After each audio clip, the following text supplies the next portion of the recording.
validate everything that you are adding to your table, editing or deleting. So that will be a good way to manage your APIs. So here, in order for us to be able to validate, we can just do a normal validation. But if by any chance you find that your application have a complex validation process, so it is advised to use the request classes. So I'm going to show you from here.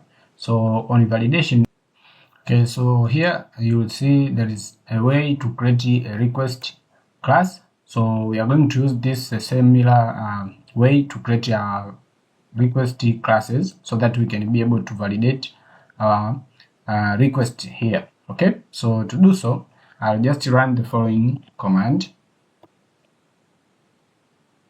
So I'll say php @ make request, and then I'm going to say my request will be, let's say, store author request,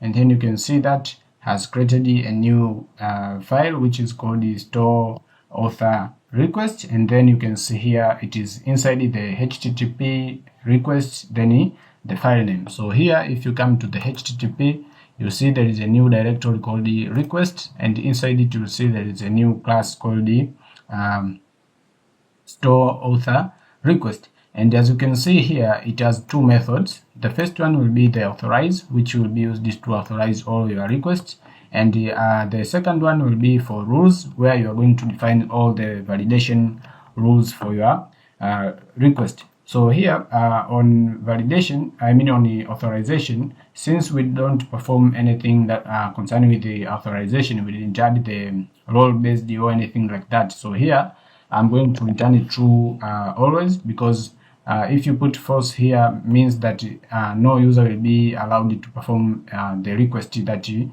want to do. So for example, no user will be able to store the data unless otherwise you provide here the way to authorize them. Okay, so here, for you to be able to validate this data, so means you need to know that this one should be, let's say, required, this one can be nullable, and this one let's say should be only, let's say, maximum number to be 10 characters or anything that you want. So those rules will be stored here.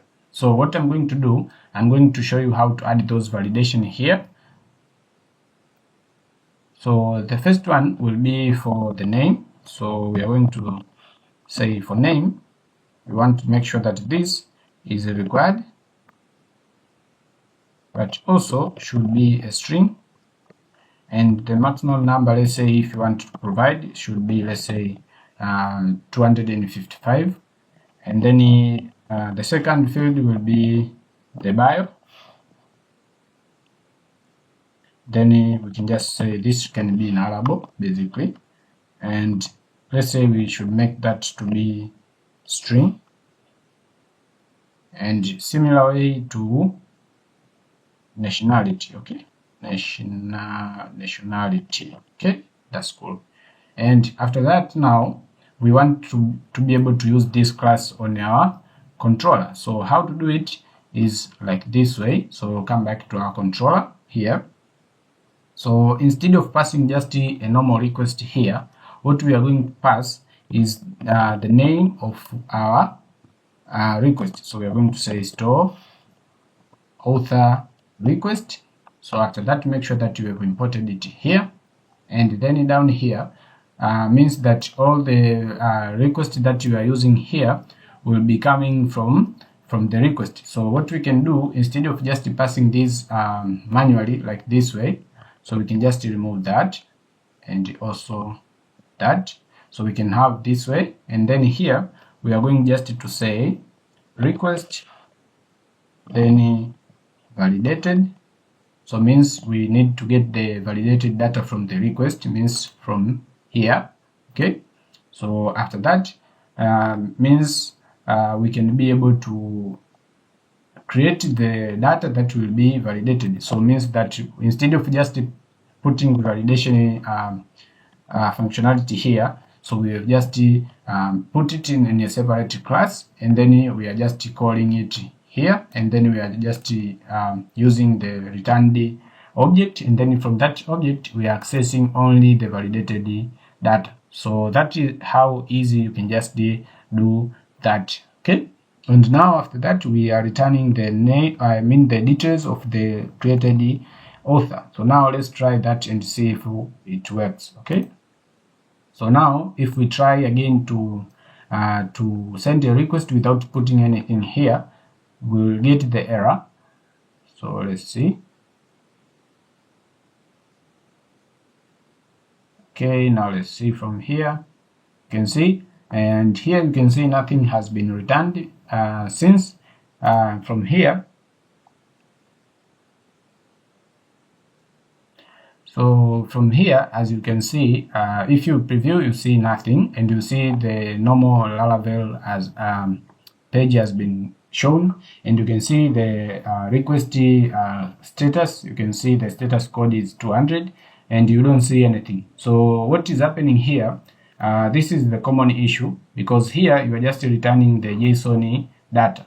But here on Postman, most of the time, you need to specify the headers so that you can make sure that it accepts the JSON format data. So for example, here on headers, before you send that request, you need to make sure that here it accepts the JSON here. You can see application JSON. So after adding that, means that all the JSON data that will be returned, we can be able to access them right away. So now let's go back here, and now let's try again to send the request. And now you can see we have this status, which is 422 and processable content. And this is common for validation errors. And here you can see the message is the name field is required. So that's how easy you can just do that. Okay. So here you can see the validation errors. Okay. So now means that we need to put here the name so that we can be able to save that data. So now let's try to add the name like that way. And now let's try to send.